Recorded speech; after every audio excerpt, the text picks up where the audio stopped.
Dizem que algumas histórias só sobrevivem porque alguém, por milagre, conseguiu respirar depois do fim.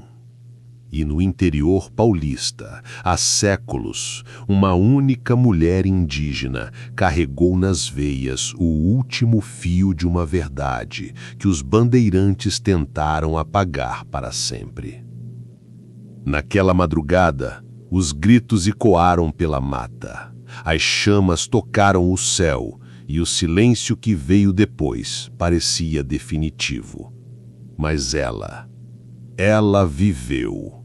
E o que viu e o que precisou calar se tornou um testemunho tão poderoso que nunca deveria ter sido esquecido. Hoje, você está prestes a ouvir o relato que resistiu ao tempo, à violência e ao medo.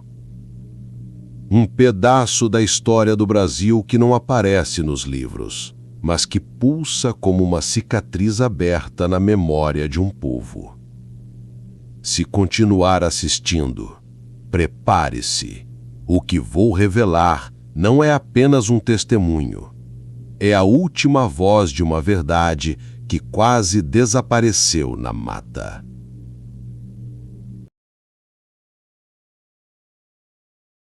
E aconteceu nos dias em que os rios ainda carregavam histórias em suas correntezas, quando o interior paulista não era mapa, nem fronteira, mas um organismo vivo que respirava por entre raízes profundas e folhas úmidas.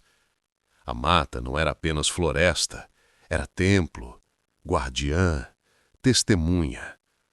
À noite suas sombras se moviam devagar, como se seguissem um ritmo antigo demais para ser entendido. Ao amanhecer, o orvalho brulhava nas folhas como olhos que haviam passado a madrugada observando. Naquele tempo, a aldeia vivia em harmonia com esse silêncio pulsante. Anciões liam sinais no movimento dos ventos. Crianças sabiam diferenciar o som de um galho quebrado por um animal e o som de um galho quebrado por algo que não deveria estar ali. As mulheres colhiam raízes conhecidas e evitavam áreas marcadas pelos antigos, regiões onde o mundo parecia mais denso, onde o chão era mais frio, onde até o canto dos pássaros soava diferente. Lugares que ninguém ousava atravessar sem permissão. Mas o dia marcado chegou. Homens armados surgiram entre as árvores com a arrogância dos que acreditam que tudo lhes pertence. Vinham com botas de couro duro, facões brilhantes e espingardas que cuspiriam fogo sem distinção. Não pediram licença, não observaram os símbolos pintados nas árvores e, se observaram, ignoraram. Para eles, marca espiritual era superstição, e superstição não para a lâmina. A floresta, porém, reagiu antes que o ataque começasse. Um silêncio elétrico tomou as copas, tão repentino que fez até os guerreiros indígenas pararem no meio do movimento. Os pássaros calaram não por medo, mas por aviso. O vento soprou mais baixo, como se recolhesse a própria respiração. Até os insetos, sempre inquietos, ficaram imóveis. E então o primeiro tiro rasgou o ar. O ataque foi rápido e brutal. Gritos ecoaram como lâminas invisíveis. Fumaça subiu em colunas grossas. O cheiro de pólvora, sangue e madeira queimada tomou o ar como uma nuvem pesada. Flechas voaram, mas não foram suficientes. Corpos caíram. Crianças foram separadas. O fogo rastejou pelas palhas das ocas como uma pressa cruel. No centro desse caos, no instante em que tudo parecia perdido, a mata estremeceu. Alguns guerreiros juraram sentir o chão vibrar sob seus pés, uma vibração que não vinha dos passos dos invasores, mas de algo que despertava mais fundo, muito mais fundo.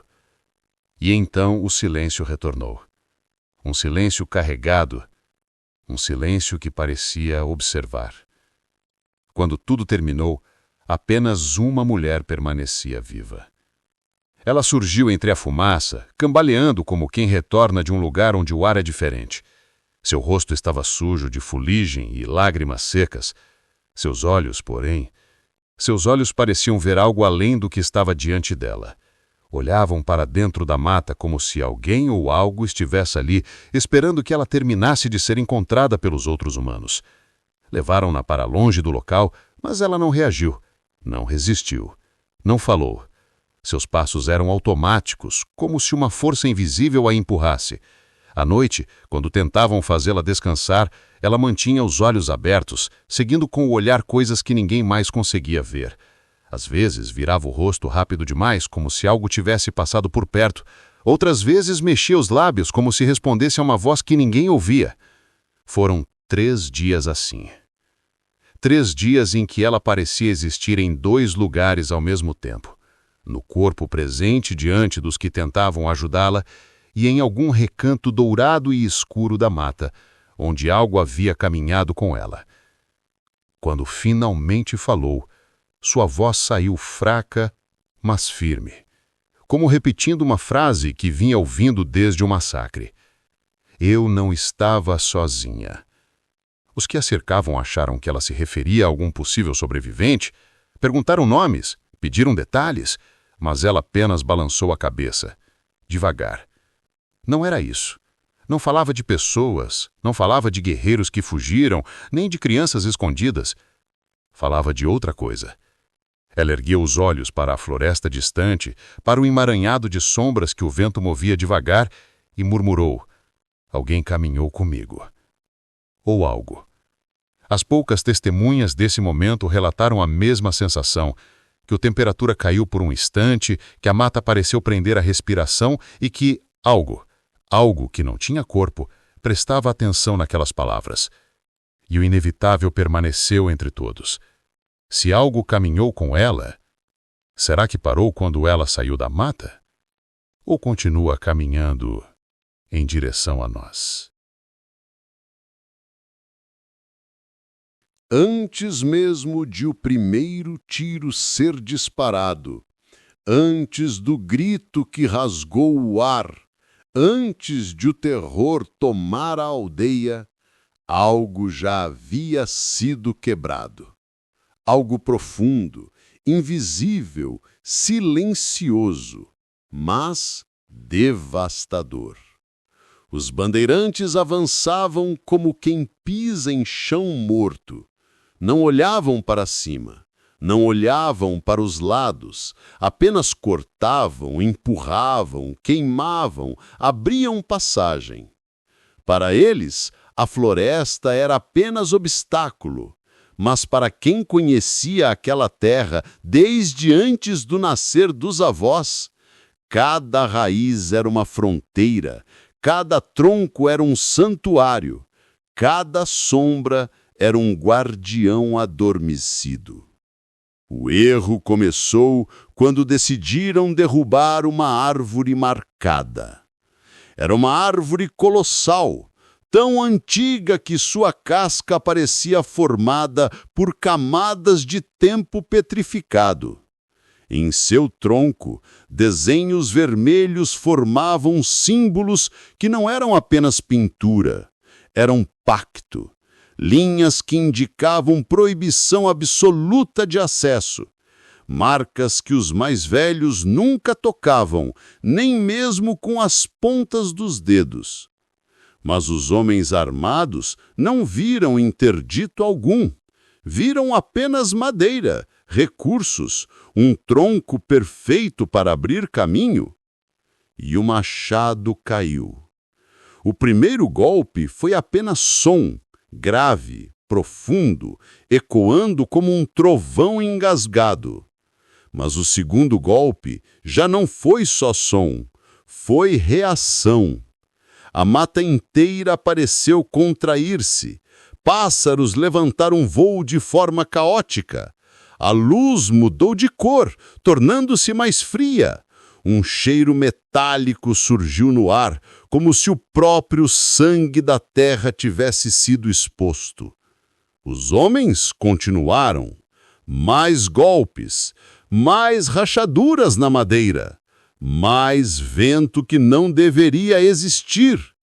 O escrivão, homem supersticioso, atento aos sinais, registrou em seu diário palavras que talvez não pudessem ser propagadas. Quando o machado tocou a pintura, senti que alguém olhando por trás de mim deixou de respirar. Quando o tronco finalmente se partiu, a árvore não caiu como caem árvores comuns. Não houve aquele estalo seco, seguido de queda pesada.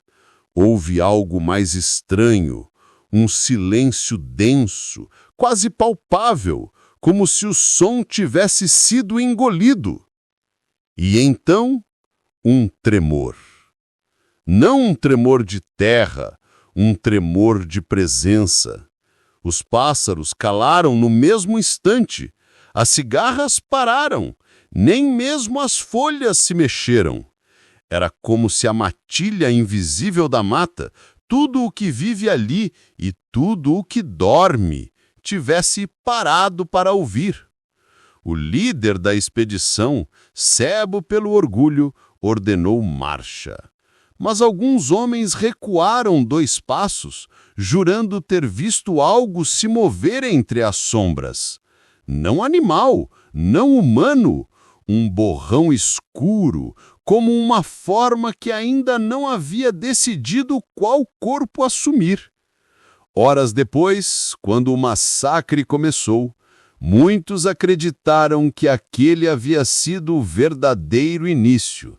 Não o primeiro tiro, não o primeiro grito, mas a queda daquela árvore. Porque ela não marcava apenas limite físico, marcava limite espiritual.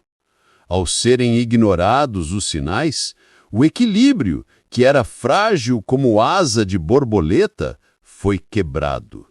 E quando o equilíbrio quebra, algo desperta, algo que nunca deveria ser perturbado. A mulher que sobreviveria, aquela que caminharia 3 dias pela mata, anos depois, diria uma frase que ninguém esqueceu. Vocês destruíram a porta, e quando uma porta cai, tudo que está atrás dela pode atravessar. Quando perguntaram o que exatamente havia atravessado, ela respondeu apenas: o que guarda, o que vigia, o que dorme sob a terra. Ela não sabia o nome, ou talvez soubesse, mas não pudesse pronunciar. E se a árvore derrubada não era apenas madeira, mas selo, selo que jamais deveria ter sido rompido? Dias antes do massacre, antes mesmo que os primeiros bandeirantes fossem vistos entre as sombras, a floresta começou a enviar sinais. Pequenos no início, quase imperceptíveis para olhos humanos comuns. Mas para quem conhecia a mata desde o nascimento, cada detalhe gritava. A primeira coisa que surgiu foram as pegadas. Não eram pegadas comuns, não tinham formato definido. Eram fundos irregulares no solo úmido, como se algo muito pesado tivesse caminhado, mas sem a precisão de patas ou pés. Como se uma criatura estivesse aprendendo a caminhar, ou despertando de um sono tão longo que já não lembrava como mover o próprio corpo. As crianças encontraram as primeiras marcas. Elas chegaram correndo até os adultos, dizendo que a terra estava amassada por um gigante sem forma. Ninguém levou a sério. Riram, disseram que era coisa de imaginação infantil, mas as pegadas estavam ali, profundas demais para qualquer animal da região. Depois veio a fumaça azul. Ela surgia ao amanhecer como fios de névoa que saíam do chão ao redor das raízes mais antigas. Não tinha cheiro de fogo, não tinha calor. Era fria. Tão fria que ao tocar o ar quente criava um contraste estranho, como se a terra respirasse nuvens. Anciãos se reuniram, preocupados. Um deles, o mais velho, afirmou: "A mata está exalando segredo." Essa frase se repetiria em relatos posteriores, escrita em folhas de jatobá, como se fosse um presságio. Mas os sinais continuaram. Algumas árvores começaram a derramar seiva escura, espessa como sangue coagulado. A seiva escorria devagar, mesmo sem cortes na casca. Os pássaros que pousavam nessas árvores batiam asas e iam embora rapidamente, como assustados. Sombras começaram a se mover em direções opostas ao vento. Sim, ao contrário do vento. Como se não fossem geradas pela luz, mas por algo consciente. Os guerreiros sentiram isso primeiro. Durante as patrulhas noturnas, perceberam vultos que deslizavam entre troncos e raízes. Vultos altos demais para serem humanos, mas estreitos demais para serem animais. Às vezes as sombras paravam e ficavam imóveis, como se observassem. Ninguém ousava se aproximar. As mulheres da aldeia começaram a notar que os animais estavam inquietos. Os cães olhavam para a mata e rosnavam sem razão aparente. Os pássaros silenciavam em horários estranhos. Algumas capivaras foram vistas fugindo em bandos, algo raríssimo naquela região. E então, o som veio. Um único som na noite anterior ao ataque. Não era um grito, não era canto, não era lamento humano. Era algo profundo, como se viesse de dentro da terra. Um lamento que percorreu a mata inteira, atravessando árvore por árvore até chegar à aldeia como uma onda de ar gelado. As crianças choraram. Os anciãos ergueram as mãos para o céu. Os guerreiros pararam com as armas na mão, incapazes de se mover. A mulher que sobreviveria, aquela que a floresta escolheria, ouviu esse som mais forte que todos. Ela acordou no meio da noite com o coração acelerado, como se tivesse sido chamada pelo nome. Depois ela afirmou: "O lamento falava comigo e me chamou." Ninguém quis acreditar nela, mas aqueles que estavam acordados na noite do chamado juram até hoje que o som tinha algo de humano, algo de animal e algo que não pertence a nenhum mundo conhecido. E se a floresta não estava lamentando, mas avisando? Avisando que algo havia despertado e que nada seria capaz de contê-lo outra vez. Antes que o primeiro mosquete fosse carregado, antes que o primeiro sangue tocasse a terra, antes que o primeiro grito rasgasse o ar, uma mulher já sabia que algo terrível se aproximava. Seu nome era Nayara. Ela não era xamã, não era guerreira, não era anciã, mas possuía algo que poucos têm: sensibilidade para ouvir aquilo que não é dito, para perceber movimentos que não pertencem ao mundo comum. Desde criança, Nayara sentia a respiração da mata como se fosse a sua. Sabia distinguir o som de cada pássaro, o ritmo de cada riacho, o humor de cada árvore antiga. As outras mulheres riam, dizendo que ela ouvia demais, mas os anciões sabiam.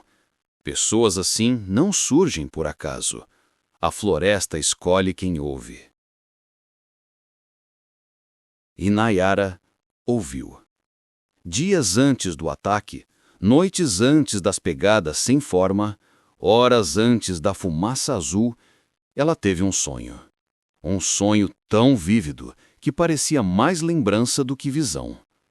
No sonho, via a grande árvore marcada, aquela que seria derrubada pelos homens armados, sendo tomada por sombras que se moviam como ondas lentas. Via o tronco vibrar, via raízes se contorcendo, via o símbolo vermelho brilhar como ferida aberta. E então, via a árvore cair, mas silenciosamente, como se tombasse sobre um mundo diferente. Ao acordar, estava com o corpo suado, a respiração curta, os olhos vidrados. O primeiro sinal havia chegado. O segundo veio horas depois, quando, ao caminhar pela aldeia, sentiu o chão pulsar sob seus pés. Não era imaginação. Outras mulheres sentiram também, mas recuaram com medo de admitir. Nayara foi até os anciões. Falou com firmeza. A terra está inquieta. A marca foi tocada, e os que dormiram acordaram. Os anciões se entreolharam. Havia medo nos olhos deles, mas também negação, porque admitir aquilo significaria aceitar que algo maior que o próprio povo já estava caminhando. Ela insistiu. Os homens de bota de ferro estão vindo, e eles carregam desordem. As palavras dela ecoaram pela aldeia. Alguns acreditaram, a maioria preferiu ignorar. Porque admitir que a floresta estava reagindo era sentar que algo sagrado estava prestes a ser violado. E ninguém quer acreditar na própria ruína até que ela bata a porta. Nayara, frustrada, desceu ao rio para buscar respostas. Ali, onde as águas refletiam sombras distorcidas, sentiu uma presença. Não viu rosto, não viu forma. Viu apenas o reflexo de uma sombra mais escura que a noite flutuando sobre a água. Quando piscou, a sombra desapareceu, mas o rio deixou uma frase na superfície, uma frase que não deveria ser possível de se ler em água corrente. Voltem. Era aviso, era ordem, era desespero da própria mata. Ela voltou correndo à aldeia, mas antes que pudesse falar, ouviu crianças chorando, não de dor, mas de medo. Elas diziam que uma voz as chamara pelo nome durante a madrugada, uma voz grave, antiga, que parecia sair das raízes das árvores. Nayara sabia, faltava pouco. Naquela mesma noite, sentiu como se algo caminhasse ao redor das ocas, algo grande, algo lento, algo que não fazia som, mas deixava sombra. Ela foi até a margem da mata, hesitante, e murmurou um pedido. Mostrem, digam o que querem que eu veja. E a mata respondeu. Um vento gelado soprou vindo de dentro das árvores e fez com que folhas caíssem formando um desenho aos seus pés. Um círculo aberto, partida nítida, quebrada. Era o símbolo de ruptura. Ela voltou aos anciões e pela última vez alertou. A terra abriu os olhos e a floresta está nos chamando para trás. Se ficarmos, veremos o que não deve ser visto. Mas ninguém a ouviu. Anos mais tarde, quando pesquisadores encontraram os registros deixados pela aldeia, descobriram folhas de jatobá cuidadosamente preservadas. Nelas estavam as palavras de Nayara, escritas com firmeza. Mas a última frase não era dela. A caligrafia era trêmida, irregular, parecia ter sido escrita por alguém segurando a respiração, alguém apavorado, alguém que sabia que não teria tempo. A frase dizia: "Eles já estão aqui." E ninguém soube explicar quem tinha escrito, nem quando, nem o que exatamente eles significava. Mas naquela noite, algumas pessoas juraram ouvir passos que não pertenciam a nenhum homem e que cercavam a aldeia bem antes dos invasores chegarem. Quando tudo parecia apenas superstição, quando muitos acreditavam que os sinais da mata eram exageros, quando ainda havia a ilusão de que o mundo espiritual não tocaria o físico, surgiu o objeto. A peça foi encontrada muitos anos depois, durante escavações silenciosas conduzidas por pesquisadores que buscavam apenas restos arqueológicos comuns. Esperavam cerâmicas quebradas, utensílios, fragmentos de vida cotidiana. Mas o que encontraram não pertencia a nenhum registro. Era um fragmento de cerâmica, sim, mas queimado de uma forma que não fazia sentido. A superfície parecia ter sido exposta a um calor tão extremo que partes dela haviam derretido e solidificado de novo, como se tivessem enfrentado fogo de origem desconhecida. Mas não havia sinais de incêndio naquela área. Nenhuma fogueira humana teria atingido aquela temperatura. E os povos locais jamais produziram tal efeito em cerâmica. A primeira estranheza estava na textura. A segunda, nos símbolos. 2 deles eram conhecidos. Símbolos indígenas indicando fronteira espiritual e aviso absoluto de passagem proibida. Marcas que os mais velhos respeitavam, que até as crianças aprendiam a evitar. Símbolos que, quando pintados em árvores, significavam: aqui há guardiões. Mas o terceiro símbolo não fazia parte de tradição alguma. Era um desenho curvo, irregular, quase orgânico, como se não tivesse sido feito por uma mão humana. Os arqueólogos não conseguiam definir se o símbolo havia sido gravado ou se emergira do material. Era profundo demais, sinuoso demais, quase pulsante. Alguns pesquisadores afirmaram que, dependendo do ângulo da luz, parecia mudar sutilmente de forma, como se fosse vivo. E então veio a maior descoberta. Nas fendas mais densas do símbolo central, havia cinza humana. Não poeira, não resíduo, cinza humana. Mas ali não havia corpos queimados, não havia fogueira, não havia registro de cremação. A cinza estava incrustada de maneira tão profunda que parecia ter sido derretida junto ao objeto. Quando a notícia chegou à mulher sobrevivente, já idosa, com a voz fraca, mas com olhos que não haviam esquecido nada, ela pediu para tocar o fragmento. Os pesquisadores hesitaram, mas cederam. Ela encostou apenas 2 dedos na superfície. Foi o suficiente.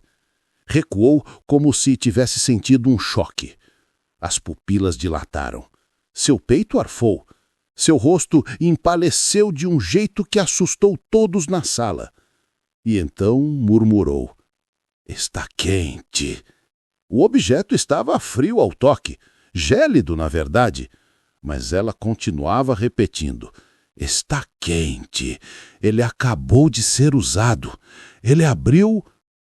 A frase se perdia no ar. Os pesquisadores perguntaram: "Abriu o quê?" Ela não respondeu. Virou o rosto para a parede como se algo estivesse ali, algo que apenas ela via. Quando insistiram, ela fechou os olhos e disse: "Ele abre caminho e chama." Ninguém compreendeu. Na verdade, ninguém quis compreender. Mas a aldeia havia caído minutos depois do objeto ter sido visto pela primeira vez. Foi o último aviso, o último sinal, a última fronteira antes do caos. Há relatos antigos, encontrados em folhas de jatobá e em fragmentos de pedra, afirmando que, momentos antes do ataque, alguns guerreiros viram o objeto brilhando como se tivesse sido retirado de um braseiro invisível. Mesmo sem fogo por perto, mesmo sem fonte de calor. E alguns dizem que ele vibrava. Sim, vibrava. Como se estivesse respondendo a um chamado, ou emitindo um. Se o objeto chamava, então o que exatamente atendeu ao chamado naquele dia? O ataque dos bandeirantes aconteceu ao amanhecer, como fazem aqueles que acreditam que a luz do dia lhes dá vantagem.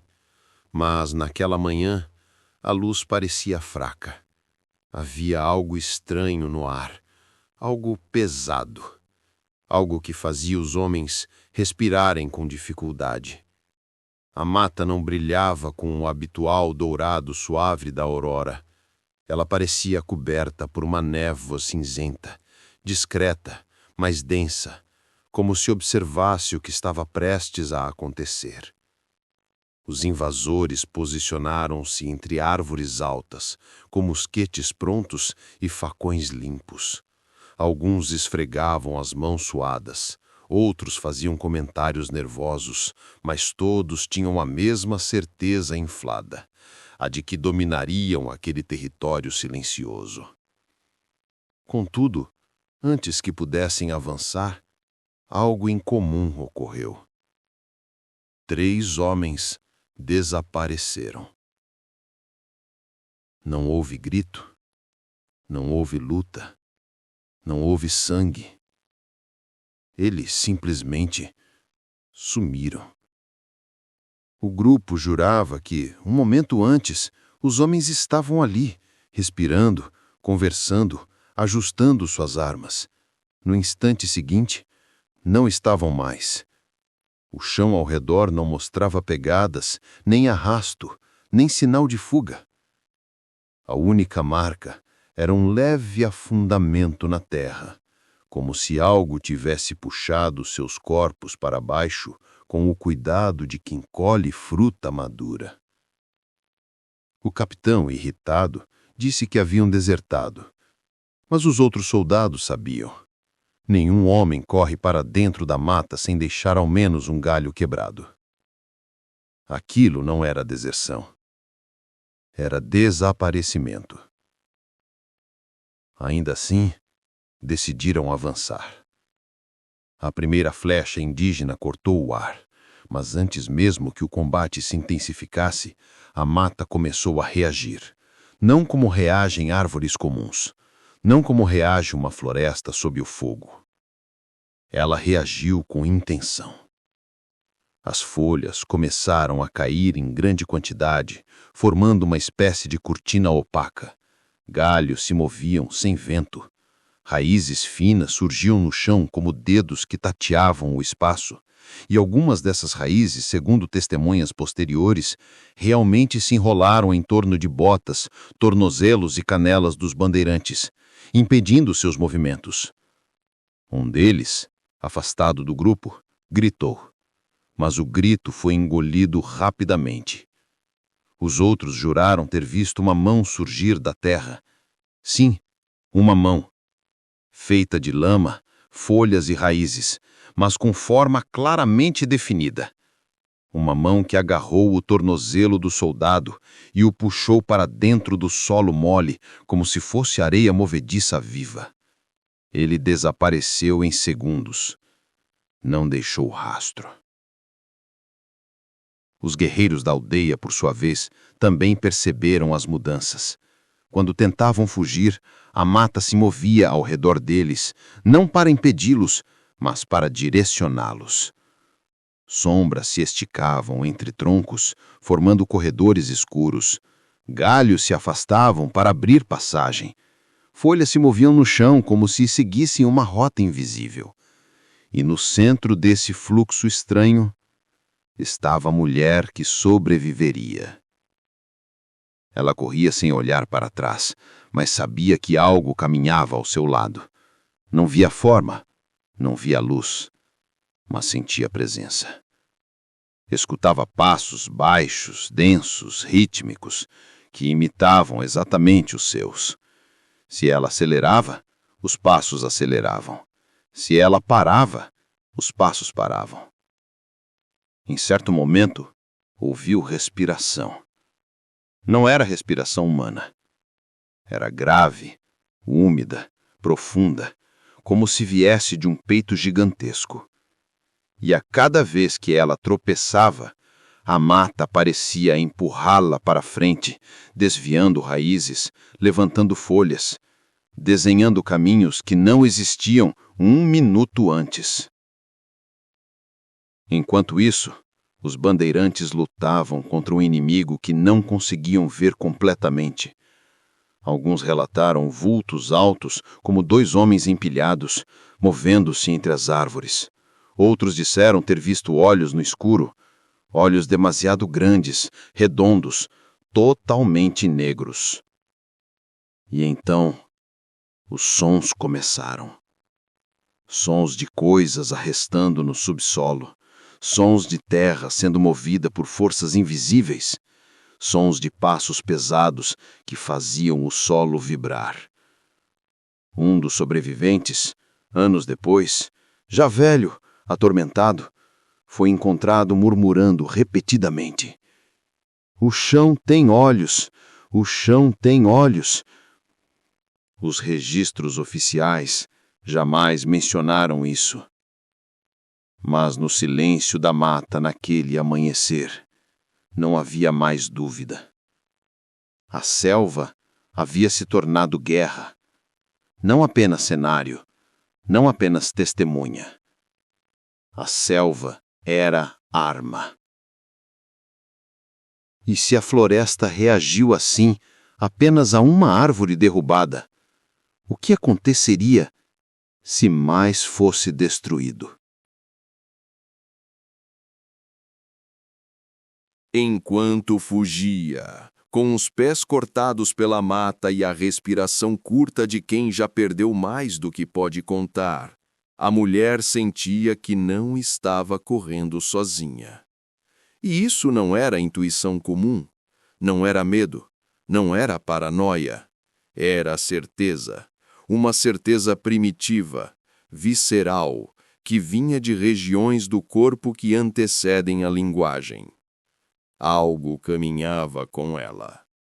No início, a sensação era tênue, o som de folhas mexendo um instante depois que ela mexia as suas. Galhos se afastando como se respondessem ao seu movimento. Sombras que pareciam imitar o formato do seu corpo. Mas quanto mais ela avançava, mais a presença ao redor dela ganhava forma. Não forma física, mas forma de intenção. A primeira manifestação veio como passos. Passos que a acompanhavam com precisão assustadora. Se ela diminuía a velocidade, os passos diminuíam. Se acelerava, eles aceleravam. Se parava, mesmo por respiração, os passos também paravam. Mas não eram passos humanos. Eram mais pesados, eram mais profundos e pareciam vir de um corpo maior, muito maior do que o dela. Mesmo assim, por alguma razão que ela não soube explicar, esses passos não ameaçavam. Observavam. O segundo sinal veio das luzes. Pequenos brilhos movendo-se entre os troncos, como vagalumes com inteligência própria. Mas não eram vagalumes. Eles não piscavam, não tremulavam, não flutuavam de maneira natural. Vinham em grupos de 3, deslocando-se de árvore para árvore como se marcassem uma trilha invisível. Às vezes pairavam sobre raízes retorcidas, iluminando exatamente onde ela devia pisar. Outras vezes, apagavam-se repentinamente, como se alertassem sobre onde não pisar. A mulher seguia aquelas luzes não porque confiava nelas, mas porque sentia que o contrário seria pior. Então vieram as vozes. Não eram vozes humanas, tampouco animais. Eram como sussurros feitos de vento e terra, um idioma que parecia vir de dentro das árvores, das raízes, das entranhas do solo. Palavras que não existiam na língua da aldeia, mas que de alguma maneira impossível ela compreendia. Não como quem traduz, mas como quem reconhece. Era como se escutasse lembranças antigas de um mundo que ela jamais viveu, mas que sempre esteve ali, ao redor dela, aguardando para ser notado. As sombras começaram a ganhar comportamento. No início, se moviam discretamente. Depois tornaram-se mais ousadas. Algumas estendiam-se pelo chão até tocarem seus pés, não como ameaça, mas como reconhecimento. Outras alargavam-se ao lado dela como se caminhassem juntas, e havia momentos em que ela tinha certeza absoluta de que as sombras sussurravam. Um som espaçado, baixo, que não vinha de gargantas. A mulher começou a perceber que não estava fugindo, estava sendo conduzida. A mata abria caminhos onde não havia caminho. Folhas escondiam buracos perigosos segundos antes de ela chegar. Raízes levantavam-se para impedir que ela tropeçasse. Galhos se afastavam sutilmente, como mãos tirando obstáculos do seu trajeto. Foi então que ela viu. Não de uma vez, mas em fragmentos. Primeiro, viu um contorno entre duas árvores, uma silhueta alta demais para ser humana, mas baixa demais para ser árvore. O corpo parecia dobrado como se fosse feito de duas partes diferentes, tentando caminhar em harmonia. Depois viu olhos. 2, 3, 4. Não sabe quantos eram. Os olhos apareciam entre os galhos, redondos, totalmente negros, sem pupila, sem brilho. Mas observavam. Observavam ela especificamente, não o caminho, não os invasores. Em certo momento, um dos olhos se aproximou tanto que ela sentiu sua pele arrepiar. Não havia ódio, não havia compaixão, havia análise, como se aquela coisa estivesse decidindo algo sobre ela. Então, a voz surgiu. Uma voz grave, abafada, que parecia vir de dentro das raízes. Uma voz que pronunciou o seu nome. Não o nome que outros humanos lhe davam. O nome que ela jamais dissera em voz alta. Um nome que ela não sabia que era seu até ser chamado. Foi este o instante em que ela desmaiou.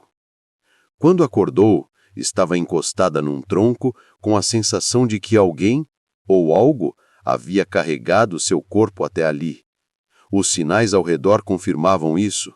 Folhas amassadas na altura de algo muito maior que ela, raízes deslocadas, um calor estranho no solo, como se pés pesados tivessem pressionado o chão até aquecê-lo. Ela murmurou o nome que ouviu, mas ninguém entendeu. Não era português, não era tupi, não era língua humana. Era nome de guardião. E foi neste momento que ela finalmente compreendeu. As presenças que caminhavam com ela não estavam ali para salvá-la, nem para atacá-la. Estavam ali por outro motivo. Estavam cumprindo função. Ela chamaria aquilo de os que guardam a noite.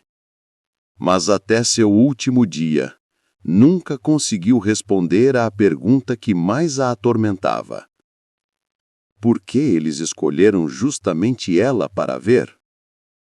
E se eles não estavam guiando, mas escoltando?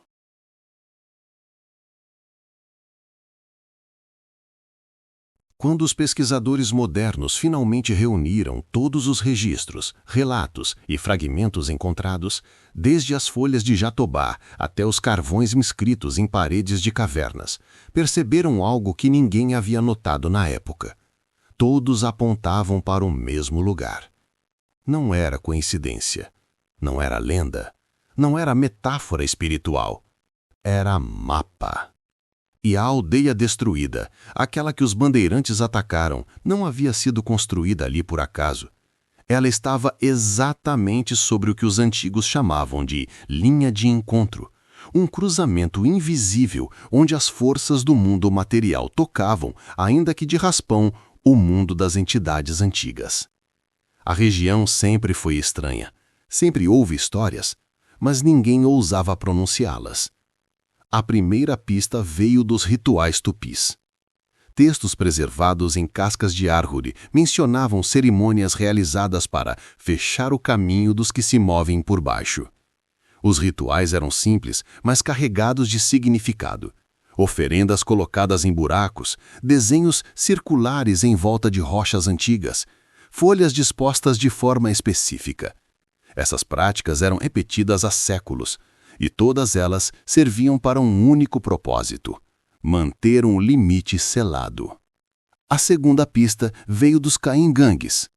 Eles possuíam símbolos semelhantes, mas com outra leitura.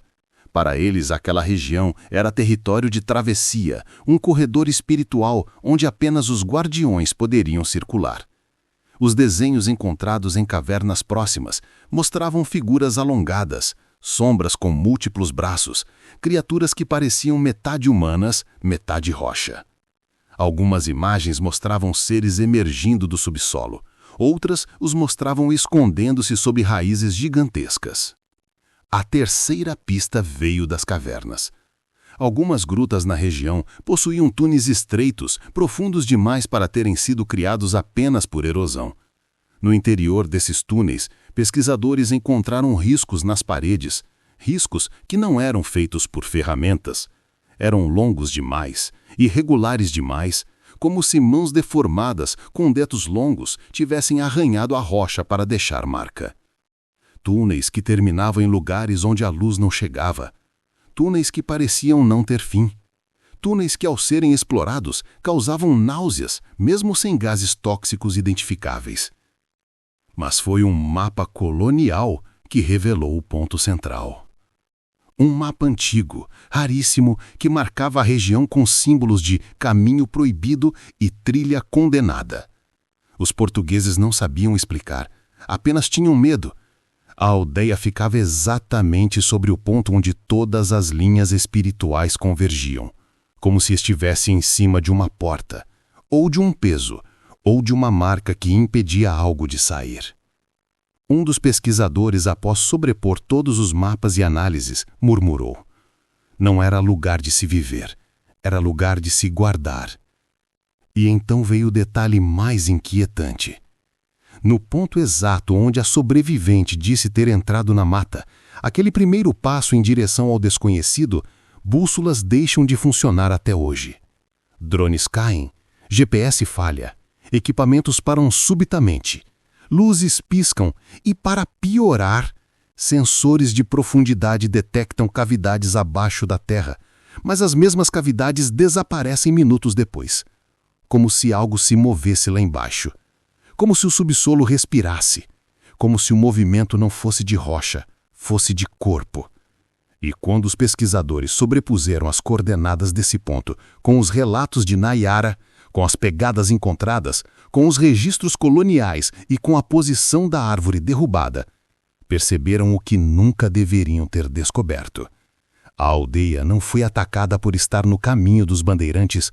Os bandeirantes entraram em território que os antigos guardavam por medo, não por reverência. Não era um santuário, era uma contenção. A mulher sobrevivente, ao saber dessa conclusão, repetiu uma frase que havia dito apenas uma vez em vida. O que eles guardavam não era a nós, era o que dormia. E se o ataque dos bandeirantes não foi o início da tragédia, mas apenas o gatilho que libertou o primeiro movimento do que estava preso lá embaixo?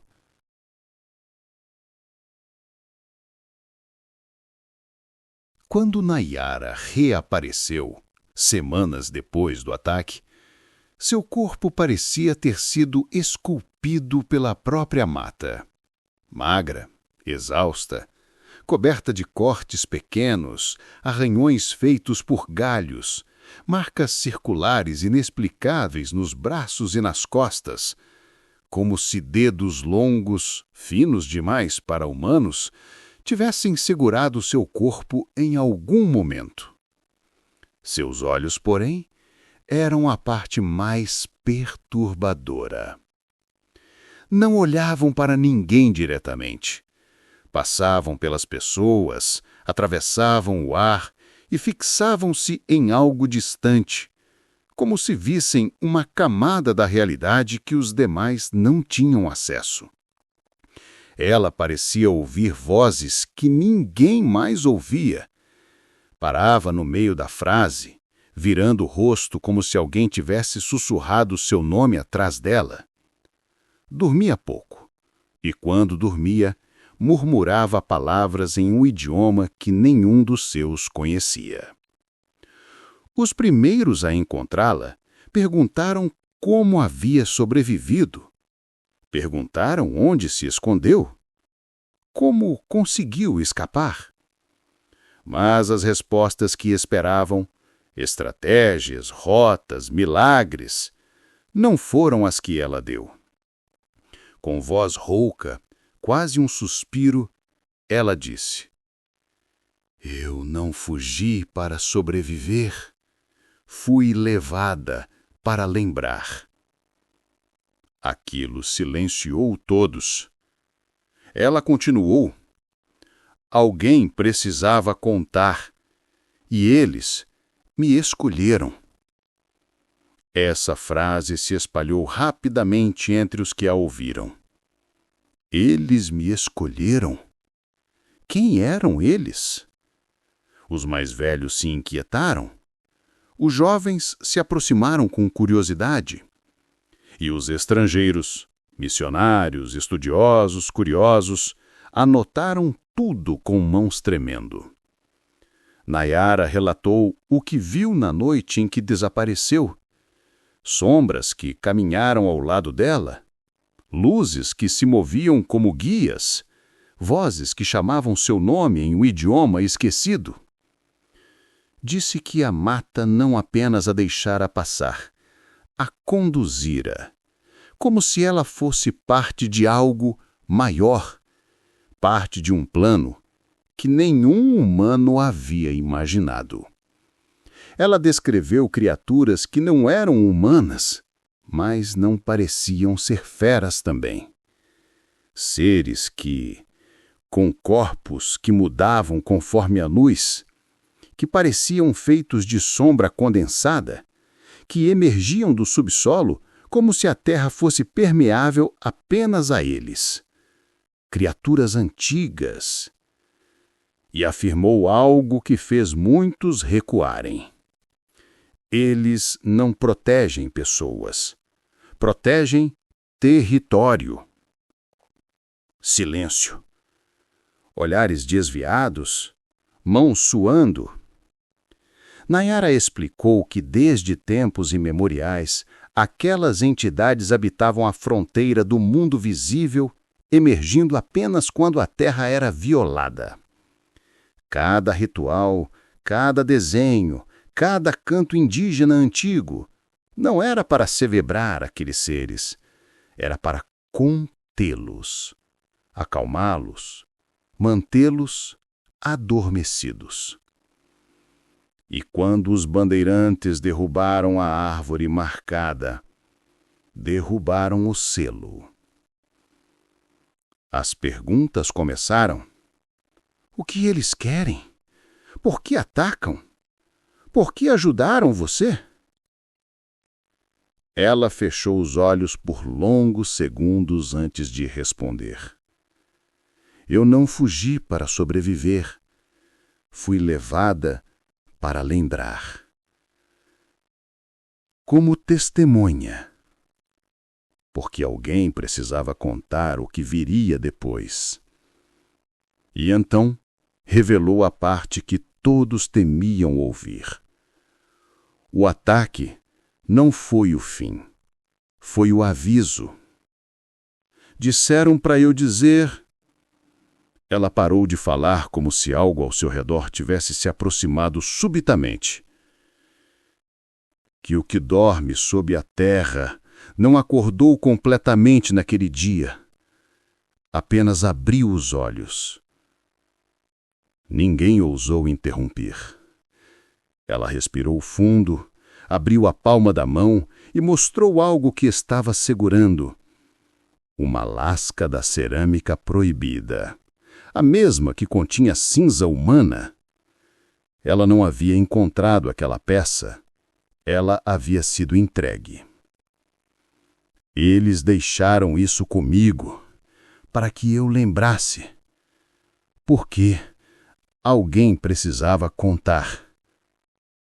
E então revelou a parte que todos temiam ouvir. O ataque não foi o fim, foi o aviso. Disseram para eu dizer... Ela parou de falar como se algo ao seu redor tivesse se aproximado subitamente. Que o que dorme sobre a terra não acordou completamente naquele dia, apenas abriu os olhos. Ninguém ousou interromper aquele terror. Nayara respirou fundo, abriu a palma da mão e mostrou algo que estava segurando. Uma lasca da cerâmica proibida, a mesma que continha cinza humana. Ela não havia encontrado aquela peça, ela havia sido entregue. Eles deixaram isso comigo para que eu lembrasse, porque alguém precisava contar. Quando perguntaram por quê, seus olhos ficaram marejados, mas não de tristeza, de peso. Peso de saber que algo maior a havia tocado. Peso de ser a ponte entre dois mundos que nunca deveriam se misturar. E então, disse a última frase que deixou antes de morrer, escrita tremulamente em carvão na parede de uma oca que já estava abandonada. Eles vão acordar outra vez, quando o próximo corte for feito. Ninguém entendeu exatamente o que ela quis dizer com próximo corte. Seria uma árvore, uma raiz, a terra ou um ser humano? A frase ficou marcada, copiada, estudada, temida. E a dúvida que pairou, última pergunta, aquela que ninguém conseguiu calar, ecoa até hoje nos estudos sobre sua história. Se eles só abriram os olhos naquela época, o que vai acontecer quando realmente acordarem? Anos depois do massacre, depois do desaparecimento dos bandeirantes, depois dos relatos desconexos e das folhas de Jatobá que sobreviveram ao tempo, uma equipe de pesquisadores decidiu voltar ao local onde tudo aconteceu. Não era curiosidade comum, era inquietação. Algo nos relatos de Nayara parecia não estar encerrado. Algo nas últimas palavras dela parecia esperar continuação. A mata, naquele dia, estava estranhamente silenciosa. Não o silêncio natural das manhãs úmidas. Era um silêncio pesado, espesso, quase líquido, como se cada som tivesse sido engolido antes de nascer. Os pesquisadores caminharam com dificuldade. Parecia que o ar estava denso demais, como se a floresta tivesse crescido em direção a eles, comprimindo o espaço. Ao se aproximarem da área onde a aldeia existiu um dia, notaram algo estranho. Árvores gigantescas haviam sido derrubadas recentemente, mas não havia sinal de motosserra, machado ou queimadura. Os troncos não tinham cortes, tinham rupturas irregulares, abertas por dentro, como se tivessem explodido para fora. Era como se algo tivesse empurrado os troncos com força absurda a partir do interior da madeira. Alguns galhos estavam retorcidos, como braços torcidos por mãos invisíveis. Outros estavam partidos em ângulos impossíveis, como se tivessem sido dobrados lentamente, até quebrar. E então eles viram. As pegadas. Começavam entre as árvores derrubadas e avançavam para fora da mata. Não eram pegadas humanas, nem animais. Eram profundas demais, cada uma com quase meio metro de afundamento, como se algo imensamente pesado tivesse caminhado sobre o solo macio. A forma não era clara. As bordas eram irregulares, como se o corpo que as fez estivesse mudando enquanto caminhava. Algumas marcas eram largas, outras estreitas, como se os pés tivessem múltiplas articulações ou múltiplas formas. Um pesquisador ajoelhou-se para observar. A terra ao redor ainda estava quente, como se a pegada tivesse sido feita horas antes. Horas! Não dias. Não semanas. O silêncio tornou-se mais profundo. O vento parou completamente e, por alguns instantes, o ar pareceu vibrar. Foi quando um dos pesquisadores apontou para algo ao longe. Uma marca diferente no solo. Uma pegada mais funda, mais recente. Tão recente que ainda havia orvalho acumulado no interior da depressão. Esse detalhe colocou todos em alerta, porque orvalho não se acumula em pegadas antigas. Orvalho só se acumula em superfícies formadas antes do amanhecer. Ou seja, a coisa que deixou aquela marca havia passado ali pouco antes de o sol nascer. Eles olharam ao redor, em todas as direções. Nenhum som, nenhum animal, nenhuma brisa. A mata inteira parecia conter a respiração. Até que veio o som. Um som grave, quase subhumano, vindo das profundezas da floresta. Não era grito, não era rugido, era mais parecido com respiração. Uma respiração lenta, longa, pesada, como se algo imenso despertasse depois de séculos dormindo. Essa respiração ecoou entre os troncos, passando por entre galhos, se arrastando pelo chão, reverberando dentro das cavernas e dos túneis subterrâneos. Por um instante, todos os pesquisadores sentiram o solo tremer sob seus pés. Uma vibração suave, mas cheia de intenção. E então, como se fosse o último aviso, a mata sussurrou algo. Sim, sussurrou. Um som fraco, quase imperceptível, que alguns ouviram como vento, mas que os mais sensíveis reconheceram como palavra. Uma palavra puxada, arranhada, carregada de eco. Vu! E então o resto da frase se perdeu entre as árvores, como se a própria floresta tivesse sido interrompida. O vento voltou, os pássaros começaram a cantar, o silêncio se esvaziou. Mas todos sabiam que haviam ouvido algo.